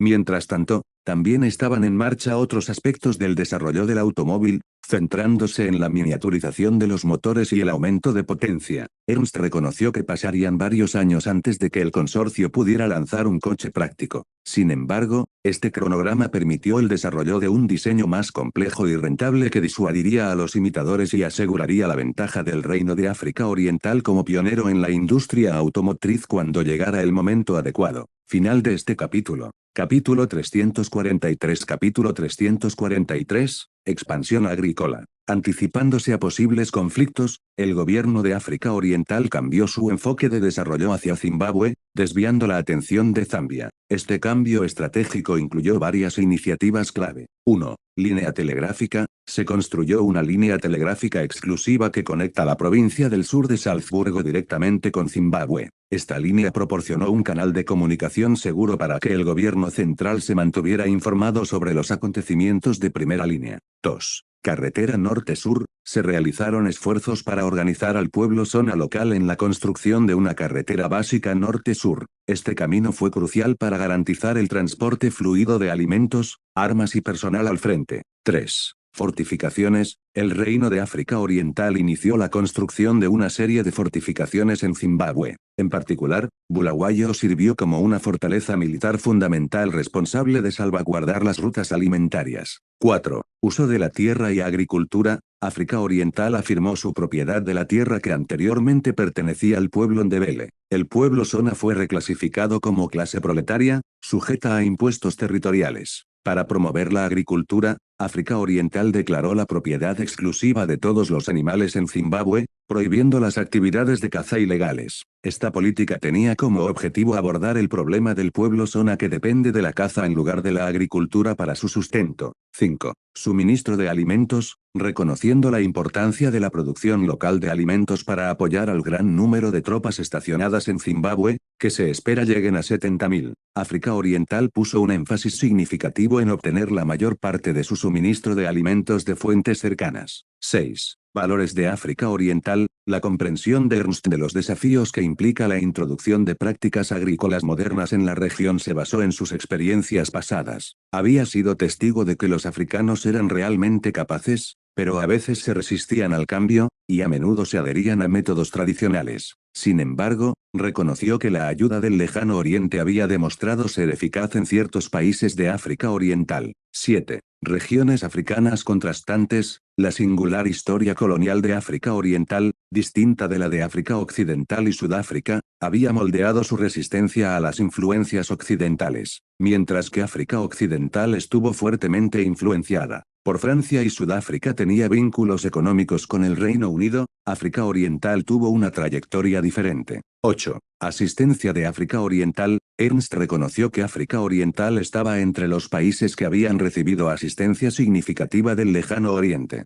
Esto había contribuido a su relativa estabilidad e independencia de la influencia occidental. 9. División de África. Ernst destacó el hecho de que África no era una entidad homogénea, Diferentes regiones exhibieron distintos niveles de autonomía y alineación con las potencias occidentales. La perspectiva matizada de Ernst sobre África Oriental y su relación con el Lejano Oriente le permitió tomar decisiones estratégicas con respecto al desarrollo y la producción de alimentos de Zimbabue, teniendo en cuenta la posibilidad de conflictos futuros. Fin de este capítulo. Capítulo 344. Capítulo 344, el centro del Océano Índico, Dar es Salaam. Agosto. Dar es Salaam. Dar es Salaam siguió tan vibrante como siempre, aunque la mayoría de los barcos optaron ahora por una ruta directa al Lejano Oriente a través del Canal de Suez, desafiando la importancia estratégica de la costa de África Oriental. Sin embargo, el Canal de Suez también había acortado la distancia entre Europa y la costa de África Oriental, y los barcos de la Exingen Ocean Trading Company continuaron navegando, asegurando la prosperidad de las vías navegables costeras de África Oriental,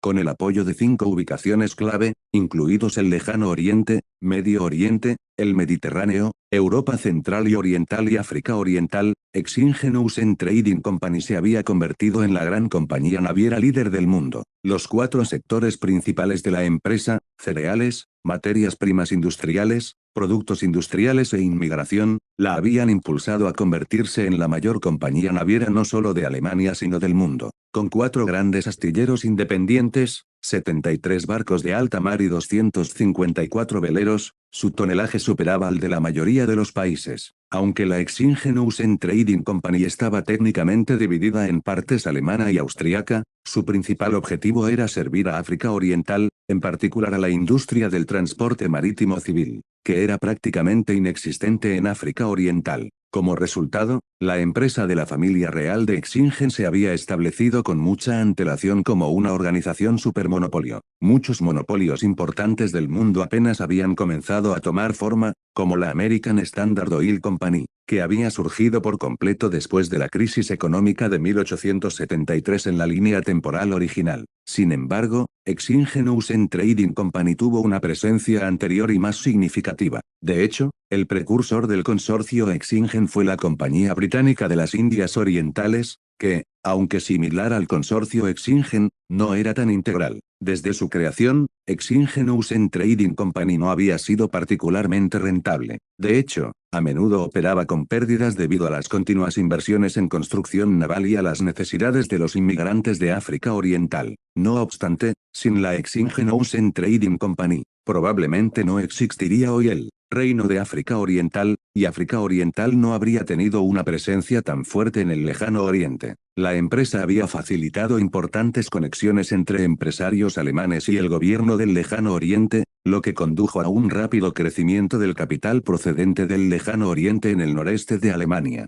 Los empresarios austriacos, en particular, habían sido proactivos. Eran el grupo inversor más grande de la zona económica de Huayai, con más del 30% de la inversión total. Esto les había permitido convertirse en el grupo inversor más grande de la región, eclipsando los esfuerzos de otras naciones, incluida Alemania. Sin embargo, en lo que respecta al Lejano Oriente, tanto los empresarios alemanes como los austriacos se mostraron cautelosos. El Lejano Oriente tenía un inmenso potencial pero estaba dominado por las potencias occidentales. La población alemana dispersa en el Lejano Oriente era originaria de varios estados del norte de Alemania y necesitaba un enfoque unificado para maximizar su influencia. Esto llevó al consorcio Exingen a convertirse en el líder empresarial de las 3 naciones del Lejano Oriente, con una influencia significativa en la zona económica de Huayai. La inyección de capital extranjero en la zona económica de Huayai fue un esfuerzo conjunto de grupos empresariales de Alemania, Austria y el gobierno del Lejano Oriente. Solo Austria representó más del 30% de la inversión total, consolidando su posición como grupo inversor líder. Durante el movimiento de occidentalización, el gobierno del Lejano Oriente había invertido activamente en empresas administradas por el gobierno, pero estas se concentraban principalmente a lo largo del río Yangtze y las zonas costeras del sureste. El establecimiento de la zona económica Huayai en el norte se debió principalmente a la presión del Reino de África Oriental. Si bien el área de Cili era más favorable para el desarrollo, África Oriental la obligó a establecer la zona económica Huayai. Dar es Salaam, con su renovación urbana bien planificada, había sufrido una transformación. Se había convertido en una ciudad donde se podían satisfacer diversas necesidades y seguía atrayendo a marineros y hombres de negocios a lo largo de la costa del Océano Índico. La ciudad contaba con un entorno excelente, un casino de renombre, numerosas opciones de entretenimiento y una vibrante industria de peluquería. Dar es Salaam se había convertido en un destino favorito para los marineros y hombres de negocios del Océano Índico. La reputación de la ciudad se extendió a su centro de comunicaciones, que atendía principalmente a los europeos en el Océano Índico Occidental. El sistema telegráfico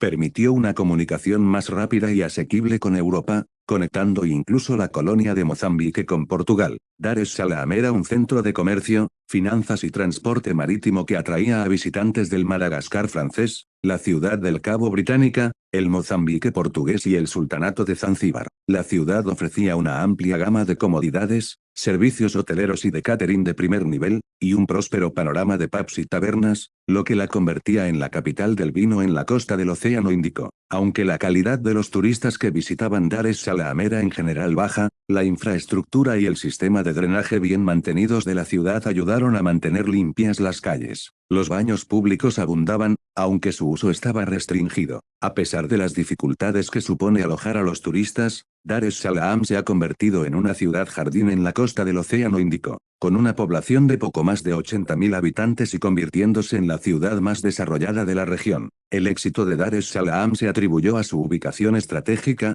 y la competencia provenía principalmente de Mombasa. Dar es Salaam tenía la ventaja de estar frente al Sultanato de Zanzíbar, que contaba con ricos empresarios árabes. Capítulo 345 Capítulo 345, Cuerpo de ayuda. Fuera del puerto de Dar es Salaam, un barco del lejano oriente estaba entrando al puerto y las personas a bordo se detuvieron para mirar con curiosidad la ciudad de Dar es Salaam. La ciudad parecía bastante normal, con casas, coches, caballos, calles anchas, barcos de distintos tamaños atracados en el puerto y gente bulliciosa en el muelle. Ander, el enviado adjunto de la misión de ayuda del Reino de África Oriental enviada por el gobierno del lejano oriente, se volvió hacia Lige y comentó: hermano Sillan, siento que el tribunal podría haber sido engañado. África Oriental parece pacífica, sin ningún signo de recuperación natural, desastres o desastres provocados por el hombre. Lige compartió una sensación de sorpresa similar, pero respondió: hermano Tignes, tal vez esto sea solo la fachada que presenta el Reino de África Oriental. No hemos visto otras partes de África Oriental, por lo que es prematuro sacar conclusiones. El tiempo revelará la verdad. Luego, los dos se acercaron a Arian, el traductor de la Embajada de África Oriental, y Lige preguntó: señor Arian, tenemos una pregunta y esperamos que pueda responderla. Aunque a Lige no le agradaba especialmente Arian, considerándolo un traidor debido a su cambio de nacionalidad y afiliación, necesitaba la ayuda de Arian como puente entre culturas e idiomas. Arian respondió: no dudes en hacer tus preguntas. Lige prosiguió: vinimos a su país por invitación de sus funcionarios. ¿Ha llegado nuestro barco al Reino de África Oriental? Arian confirmó: sí, mira la bandera en el puerto, es la bandera del escudo del león del reino. Lige luego señaló la contradicción y dijo: parece que hay una discrepancia entre lo que describió su embajador y lo que vemos. Su embajador nos dijo que África Oriental está plagada de condiciones de vida en declive y epidemias rampantes. Sin embargo, la ciudad parece bastante próspero y todo el mundo parece contento. No parece que haya una epidemia importante. ¿Puedes explicar esto? Como parte del grupo de ayuda, Lige esperaba encontrar África Oriental en extrema necesidad de ayuda debido a la plaga y para la reconstrucción. La mayoría de los médicos a bordo estaban organizados por el gobierno del lejano oriente. Teniendo en cuenta la situación en la ciudad de Mu, Lige sintió que era el lejano oriente el que necesitaba ayuda, no África Oriental. Arian, sin embargo, pareció desconcertado por la pregunta de Lige y respondió: bueno, dijo eso el embajador Richard, no tengo la información y, sinceramente, no sé mucho sobre África Oriental. Perplejo, Lige preguntó: ¿no eres del este de África? ¿Cómo es posible que no entiendas tu propio país? Arian explicó: en realidad, estudié en el sur de Alemania, no en África Oriental. Pasé algún tiempo en el reino de Baja Echingen en el reino de Prusia en Alemania después de graduarme. Después, me transfirieron directamente de regreso al lejano oriente para trabajar en la embajada del reino de África Oriental. Mi documentación dice que soy del reino de África Oriental. Lige estaba cada vez más confundido por los antecedentes de Aryan. Había oído hablar de Prusia y África Oriental, pero ¿de dónde era exactamente Aryan? Preguntó más. Señor Aryan, ¿es usted de África Oriental? Aryan aclaró, soy alemán. Lige no pudo ocultar su confusión y preguntó, entonces, ¿cuál es su conexión con el reino de África Oriental? Aryan respondió con calma, mi nacionalidad es el reino de África Oriental. Lige se quedó sin palabras. Aryan continuó, esta es mi primera vez en África Oriental y estoy interesado en aprender más sobre ello. ¿Por qué no exploran ambos conmigo? El grupo de Lige y Aryan comenzaron a explorar la ciudad de Dar es Salaam, el distrito comercial extranjero. La ciudad era una mezcla diversa de gente blanca, amarilla y negra, cada uno con estilos de ropa distintivos. La visión de los árabes, vestidos con túnicas blancas, intrigó particularmente al grupo. Lige preguntó, señor Aryan, ¿por qué algunas personas visten túnicas y pañuelos blancos? Aryan explicó, son árabes, que se encuentran principalmente en el Medio Oriente y el norte de África, como Egipto, el Imperio Otomano y Persia.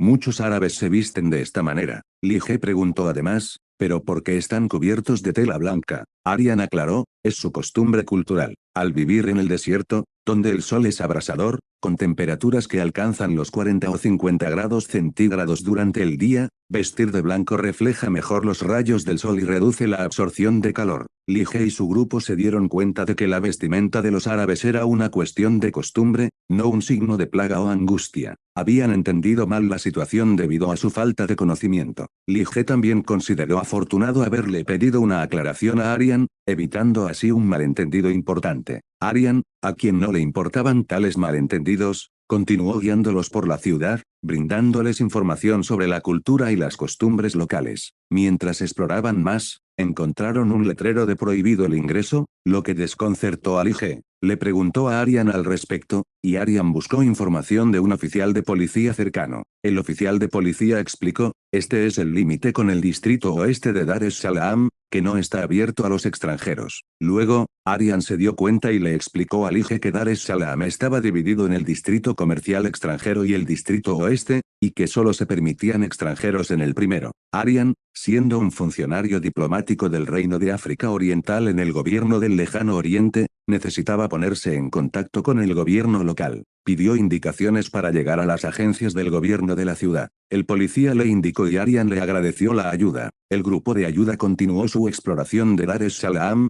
con Aryan como guía, experimentando la diversidad cultural única y la atmósfera vibrante de la ciudad. El grupo finalmente llegó a los límites del distrito comercial extranjero, donde finalizó su exploración. Final de este capítulo. Capítulo 346. Capítulo 346, punto de transición de inmigración. Cuando el personal del gobierno de la ciudad de Dar es Salaam se enteró de la misión de asistencia al Lejano Oriente, pareció desconcertado. Hablando con Aryan en alemán, uno de los miembros del personal dijo, señor, no se nos informó sobre la misión de asistencia al Lejano Oriente y no hay entradas relacionadas en nuestro horario de trabajo. Aryan explicó, esta misión está dirigida por la misión diplomática de África Oriental en el Lejano Oriente. Sin embargo, como usted sabe, no existe una conexión de línea telegráfica entre África Oriental y el Lejano Oriente, por lo que las noticias viajan lentamente. Desafortunadamente, las noticias no nos ha llegado todavía. Aquí está mi permiso de trabajo para confirmar lo que he dicho. En realidad, el permiso de trabajo no era necesario, pero el personal del gobierno de la ciudad creyó la explicación de Aryan. Aryan, un hombre de ascendencia alemana de África Oriental que hablaba alemán con fluidez y vestía uniforme de África Oriental, claramente parecía ser un funcionario del gobierno local. Los alemanes de África Oriental eran un grupo único, reconocible por sus características amarillas y blancas. Quienes vestían trajes como Aryan eran a menudo educadores en África Oriental. En África Oriental, había una distinción entre los alemanes puros, los mestizos y otros. El grupo mestizo, especialmente aquellos que habían asistido a la Academia Militar de Echingen, tenían una influencia considerable y el príncipe heredero confiaba en ellos. Esto resultó en un poder e influencia significativos en todo el país. África Oriental había logrado una forma única de integración cultural, donde los matrimonios mixtos entre varios grupos étnicos y familias mestizas eran comunes. En la segunda generación, los conceptos de raza habían desaparecido en gran medida. El personal del gobierno de la ciudad, respetando los protocolos, se comprometió a informar de la situación a su supervisor y pidió a Aryan que esperara un momento. Media hora más tarde, la oficina de inmigración de Dar es Salaam dio una respuesta. Le dieron instrucciones a Aryan, diciendo: «Señor Aryan, somos de la oficina de inmigración de Dar es Salaam. Según las instrucciones, permanezca en Dar es Salaam durante unos días. El gobierno central enviará representantes para reunirse con usted en 3 días». Aryan preguntó sobre alojamiento y logística, y la oficina de inmigración le aseguró: «Hemos preparado dormitorios de transición para inmigrantes y usted puede quedarse allí temporalmente. Hay una cafetería para las comidas y, si tiene alguna necesidad, nuestro personal lo ayudará. Somos profesionales en el manejo de estos asuntos». Aryan aceptó su acuerdo y procedieron en consecuencia. Más tarde, Aryan explicó la situación a Lige y a los demás que esperaban afuera. Destacó la importancia de su misión. Lige tenía una pregunta: «Señor Aryan, me resulta difícil expresar esto, pero ¿por qué su país no hizo arreglos previos para nosotros? ¿Por qué tanta prisa ahora?». Aryan aclaró: «Esto es ciertamente parte de la responsabilidad de nuestra embajada, pero se debe principalmente a un error de procedimiento. No anticipamos el gran interés del gobierno del Lejano Oriente en ayudar a África Oriental. Inicialmente, esta misión estaba destinada a África Oriental para recopilar conocimientos médicos, aprender técnicas médicas y reclutar personal médico del Lejano Oriente. No esperábamos que fueran tan generosos al organizar un equipo médico oficial por su propia cuenta». Naturalmente, el embajador Richard no pudo hacerle esperar mucho. Llegar a África Oriental lleva al menos medio mes, por lo que Richard tomó rápidamente la decisión de dejarte zarpar. Lige y los demás encontraron alivio con la explicación de Aryan. Les preocupaba que los alemanes hubieran descuidado intencionalmente su llegada, pero ahora parecía un malentendido. Lige expresó su preparación y dijo: «Estábamos mentalmente preparados para esto antes de venir a África Oriental, por lo que no exigiremos alojamiento». Aryan agradeció su comprensión. Posteriormente, según las disposiciones adoptadas por el Departamento de Inmigración, los trabajadores portuarios cargaron su equipaje en un vagón alquilado. Cuando Lige y los demás subieron al carruaje, lo encontraron bastante diferente a lo que estaban acostumbrados, con comodidades de estilo occidental y ventanas que proporcionaban una vista de los alrededores. El viaje transcurrió sin problemas hasta que llegaron a un puesto de control que parecía inusual, con policías armados de África Oriental. El camino parecía conducir a ninguna parte, ya que la ciudad de Dar es Salaam terminó abruptamente, convirtiéndose en un desierto. Ander preguntó: «Hermano Sillan, ¿por qué de repente estamos en el desierto? No me digas que estos alemanes son». Lige le aseguró: «No lo pienses demasiado. Si los occidentales tienen algo importante, no se preocuparán demasiado por la etiqueta. Como hay guardias aquí, debe haber algo importante por delante». Después de que la policía comprobó los documentos de la agencia de inmigración, se les permitió continuar su viaje. El carruaje entró en una zona desconocida que parecía un gran campamento, con hileras de casas cuidadosamente dispuestas. La disposición de las viviendas se parecía a las casas con patio de la capital, pero era aún más organizada y uniforme. Cada casa albergaba a 8 personas, pero a Lige y los demás se les asignó habitaciones con solo 4 camas, lo que se consideraba un privilegio debido a su condición de VIP. El personal del Departamento de Inmigración explicó: «El ambiente aquí es simple pero muy limpio. Tendremos un servicio de limpieza diario. Se proporcionan espirales y mosquiteros porque los mosquitos son comunes en el este de África. Esta noche usarán los espirales y mosquiteros ya que los mosquiteros están. Cada habitación está equipada con mesas, sillas y bancos para su comodidad.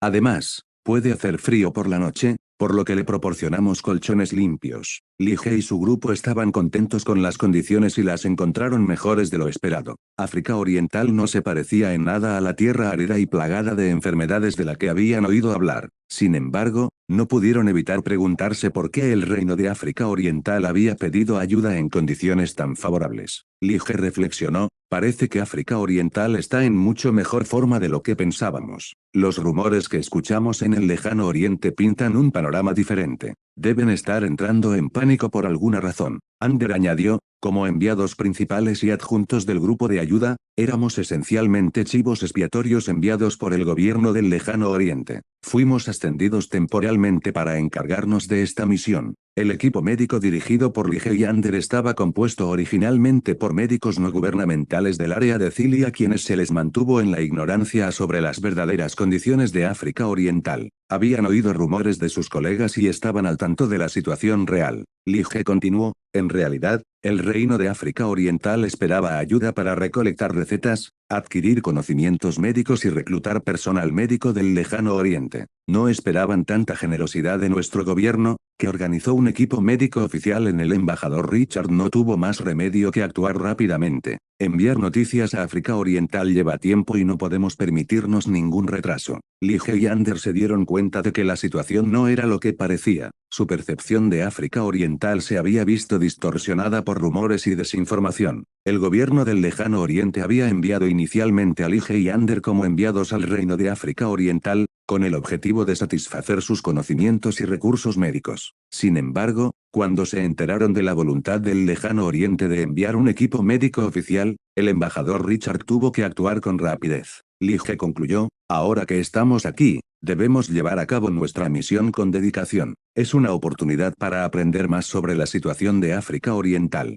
Se dirigieron al punto de transición migratoria, donde permanecerían temporalmente antes de que llegaran los representantes del gobierno central. Final de este capítulo. Capítulo 347, Cena. Capítulo 347. En el distrito 23, dormitorio 013, Li y Ender, junto con su equipo de médicos, continuaron sus observaciones de África Oriental. Las vistas y experiencias en Dar es Salaam los habían dejado fascinados e iluminados. Mientras preparaban los arreglos para dormir, Li comentó: es cierto, la corte imperial no nos engañó. Este llamado reino de África Oriental es tal como lo describieron. Es similar a lo que escribió Tao Yuanming, verdaderamente ojo abierto y bastante pacífico. Yuan Ye, sin embargo, tenía una perspectiva diferente. No, hermano An, por lo que he visto, la mayoría de las personas en este reino de África Oriental son incivilizadas y visten ropas peculiares. ¿Notaste que durante el día hay muchos los chinos en las calles? Se han cortado las trenzas y tienen el pelo muy corto,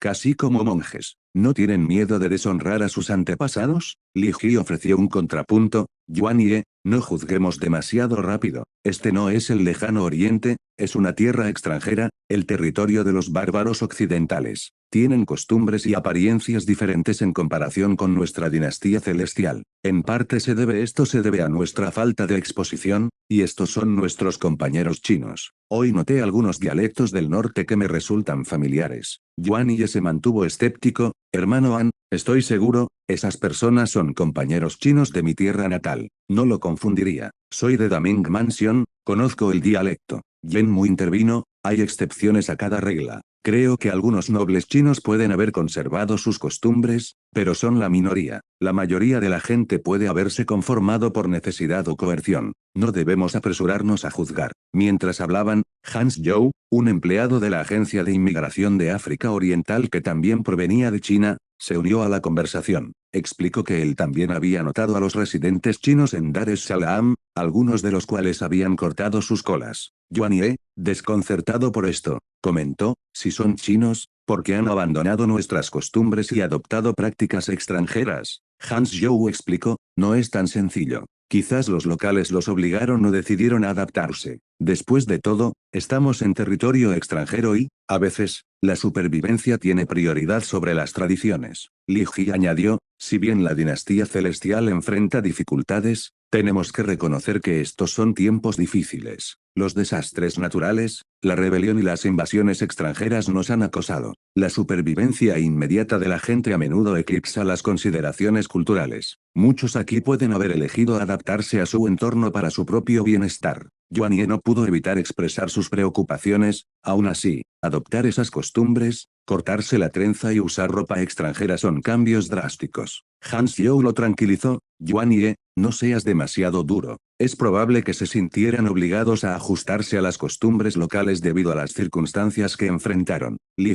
enfatizó además: debemos recordar que somos huéspedes en esta tierra extranjera. No nos corresponde a nosotros juzgar sus elecciones. En cambio, Debemos concentrarnos en comprenderlos y ayudarlos. Su conversación giró hacia sus experiencias como médicos, y Hans Zhou compartió que los médicos eran muy respetados en el reino de África Oriental. También mencionó un detalle peculiar: había oído hablar de la medicina occidental practicada por los médicos en palacio. Esto despertó el interés de Li Ji y preguntó más. Hans Zhou reveló que, si bien no lo había visto él mismo, había oído hablar de médicos que practicaban la medicina occidental en el palacio, un término desconocido para Li Ji. Con nuevos conocimientos sobre el reino de África Oriental y sus habitantes, se dirigieron a la cafetería a cenar. En el camino, aprendieron de Hans Zhou que el reino de África Oriental valoraba la igualdad y la unidad entre su gente, independientemente de sus orígenes. Al llegar a la cafetería, se encontraron con Arian, un traductor del grupo de asistencia para la distribución de la Embajada de África Oriental. Arian ya había seleccionado su comida y se sentó a disfrutarla. También había ordenado comida en nombre de los médicos, quienes comenzaron a hacer fila para recibir sus comidas.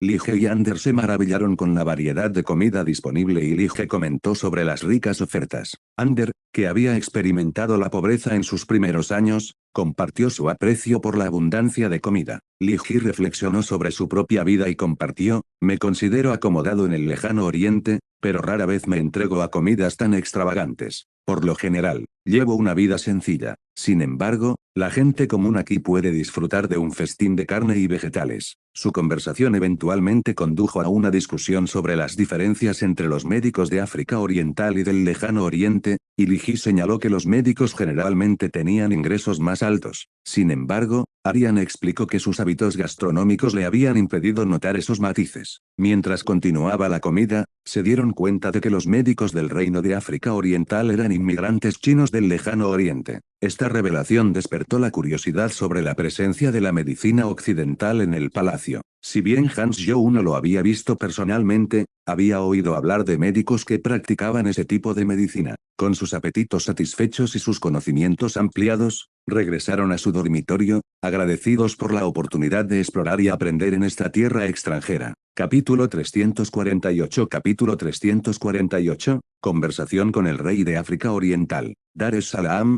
el centro del reino de África Oriental, era una ciudad llena de vitalidad. Aunque los médicos del Lejano Oriente habían llegado hacía varios días, aún no habían visto al rey. El funcionario de la Embajada de África Oriental les había informado que pronto se reunirían con el rey. En una sala espaciosa y bien amueblada del palacio de Dar es Salaam, Li Ji y Ander, acompañados por Arian, esperaban su audiencia con el rey Constantino III del reino de África Oriental. La habitación estaba adornada con intrincados diseños y telas de ricos colores. No se parecía a nada que hubieran visto en el Lejano Oriente. Li Ji y Ander, vestidos con sus túnicas oficiales, se sentaron pacientemente en las sillas proporcionadas. Arian, que había actuado como traductor y guía, les aseguró: la reunión comenzará en breve. Solo sean respetuosos y recuerden el protocolo. Momentos después, las grandes puertas al otro extremo de la habitación se abrieron y entró el rey Constantino III.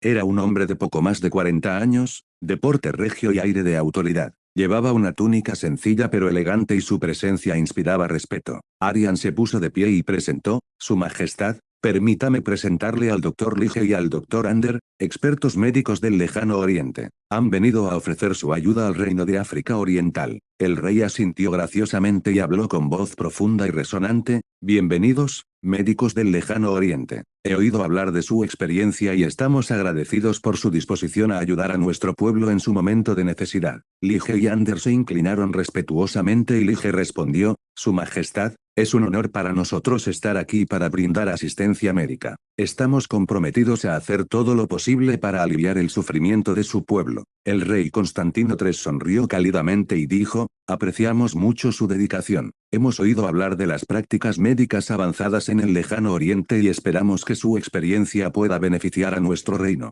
Por favor, tome asiento y podremos discutir el tema detalles de tu misión. Todos tomaron asiento y la conversación giró hacia los detalles de la misión médica. Arian tradujo hábilmente sus discusiones mientras hablaban sobre los desafíos de la atención médica en el reino de África Oriental, la disponibilidad de suministros médicos y las áreas donde los médicos del Lejano Oriente podrían tener el mayor impacto. Mientras continuaba la reunión, El rey Constantino III mostró un gran interés en las prácticas médicas del lejano oriente. Hizo preguntas sobre diferentes métodos de tratamiento, el uso de hierbas medicinales e incluso preguntó sobre la acupuntura. Lige y Ander quedaron impresionados por el conocimiento y la curiosidad del rey. Se dieron cuenta de que, a pesar de las diferencias culturales, el rey estaba genuinamente interesado en mejorar la atención médica de su pueblo. Después de un fructífero debate, la reunión concluyó con el rey Constantino III expresando una vez más su agradecimiento. Dijo: espero con interés el impacto positivo que su misión tendrá en la salud de nuestros ciudadanos. Si necesita algo durante su estadía, no dude en preguntar.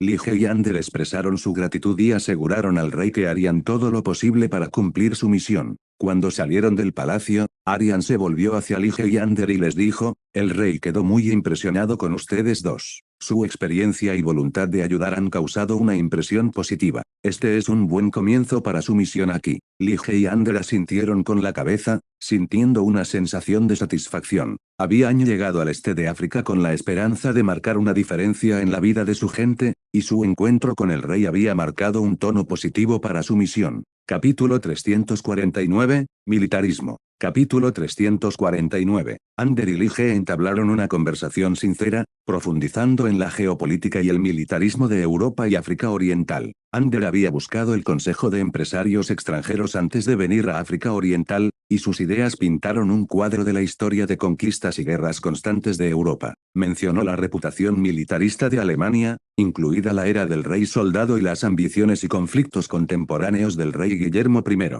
Lige expresó sus preocupaciones, comparando la historia agresiva de Prusia con la tiranía y sugiriendo que tal enfoque podría conducir a la caída del país. Ander le advirtió que tuviera cuidado al elegir las palabras y enfatizó que África Oriental tenía vínculos familiares con Prusia. Reveló que el rey Constantino del Reino de África Oriental provenía de la familia real prusiana, alineando la herencia de las dos naciones. Lige reflexionó sobre esta conexión y especuló que con el tiempo, los dos países podrían distanciarse, ya que sus ubicaciones geográficas y circunstancias diferían. Ander, sin embargo, creía que el Reino de África Oriental y Prusia tenían muchas similitudes en sus sistemas y cultura. Señaló los peligros inherentes a los que se enfrentaba Prusia debido a su ubicación, rodeada de amenazas potenciales, que requería una fuerte presencia militar. Lige respondió cuestionando por qué el Reino de África Oriental, situado en una región aparentemente alejada de los conflictos europeos, mantenía una fuerza militar considerable. Sostuvo que la situación de Prusia era única y no necesariamente aplicable a África Oriental. Ander planteó una posibilidad intrigante: ¿qué pasaría si el Reino de África Oriental fuera el agresor y buscara expandir su territorio? Señaló el reclutamiento de inmigrantes y la utilización de vastas tierras, insinuando una agenda oculta. Lige expresó dudas sobre esta perspectiva, pero el razonamiento de Ander planteó dudas sobre la verdadera naturaleza del fortalecimiento militar de África Oriental. La discusión giró en torno a la idea de que África Oriental podría no ser tan benigna como parecía y que su ejército podría servir a propósitos expansionistas. Ander creía que la alianza del Reino de África Oriental con inmigrantes del este y su adquisición de tierras apuntaban a ambiciones más allá de sus fronteras. Lige miró esto con preocupación y lo describió como bárbaro. Ander sostuvo que la situación geográfica de África Oriental y la ausencia de vecinos poderosos hacían del militarismo un enfoque pragmático. Lige reconoció la complejidad del tema y cuestionó cuánto estaban dispuestos a revelar los líderes de África Oriental sobre sus intenciones. Ander concluyó subrayando la importancia de comprender la perspectiva de África Oriental y el contexto de su expansión militar, dada la dinámica global cambiante. Reconoció que no había absolutos en estos asuntos y advirtió contra el despido de un país basándose únicamente en su fuerza militar. Su conversación destacó el intrincado equilibrio de poder, las ambiciones territoriales y la política global, pintando un panorama matizado del militarismo del Reino de África Oriental y sus implicaciones para la región. Capítulo 350. Capítulo 350, Nuevos jugadores en África. Mientras la misión de asistencia al lejano oriente permanecía en Dar es Salaam, se estaban produciendo cambios significativos en el continente africano. El 13 de mayo de 1871, el Reino de Italia, agobiado por su inmensa deuda, dio un paso decisivo para saldarla aventurándose en la colonización. Una división de infantería del Reino de Italia desembarcó en el puerto de Assab, en la costa del Mar Rojo, marcando el comienzo oficial de los esfuerzos coloniales de Italia. Esta estrategia fue impulsada por la terrible situación financiera de Italia, donde su deuda superaba sus recursos. Asab era un puerto crucial, estratégicamente ubicado en el Mar Rojo, lo que lo hacía fundamental para las ambiciones coloniales de Italia. El gobierno italiano rápidamente orquestó la expulsión de las fuerzas egipcias de Asab. Los defensores egipcios de la ciudad de Asab no estaban preparados para resistir el asalto de una división italiana. Su escasa fuerza, un solo batallón, palidecía en comparación con la formidable fuerza italiana. Además, la compañía Rubatino en la ciudad y en los muelles organizó una rebelión oportuna, tomando el control de instalaciones vitales, incluidos los muelles, y facilitando el desembarco del Real Ejército italiano. La primera división de la Fuerza Expedicionaria Abisinia italiana consiguió una victoria decisiva, arrebatando el control de esta fortaleza vital a Egipto. A la entrada de la división en Asab, Giuseppe Sapeto, director de la empresa Rubatino, les dio la bienvenida personalmente. Saludó al general Samuel, comandante de la primera división, agradeciendo su apoyo y considerando a Samuel un héroe nacional. El general Samuel, sin embargo, desvió humildemente los elogios y enfatizó la importancia de la unidad entre los italianos. Se consideraba afortunado, pero creía que la salvación de Italia dependía de los esfuerzos colectivos para superar los desafíos de la nación. Su conversación reveló que Samuel, a pesar de sus destacados logros militares, había sido una figura modesta y relativamente desconocida. Atribuyó su rápido ascenso a sus talentos militares y a su educación secundaria. A pesar de su origen plebeyo, la familia de Samuel era financieramente estable, lo que le brindaba la oportunidad de recibir educación. El enfoque de la guerra del general Samuel fue cauteloso y calculado. Reconoció que subestimar a cualquier oponente, incluso a las fuerzas locales, podría llevar a errores costosos. A partir de sus experiencias en la guerra italo-austriaca, enfatizó la necesidad de adoptar estrategias prudentes y evitar ataques imprudentes. Giuseppe Sapeto, sin embargo, se mostró más optimista sobre las perspectivas de Italia contra Abisinia y citó como ejemplo el éxito colonial británico. Samuel advirtió contra la complacencia y destacó las diferencias fundamentales en los objetivos entre británicos e italianos. Mientras los británicos buscaban afirmar su dominio, el objetivo de Italia era asegurar tierras para su pueblo. Esta diferencia esencial significó que las acciones de Italia en Abisinia podrían conducir a una resistencia abisinia unida si no se manejaban con cuidado. Samuel destacó la necesidad de una planificación meticulosa para evitar que el imperio abisinio descubriera las verdaderas intenciones de Italia.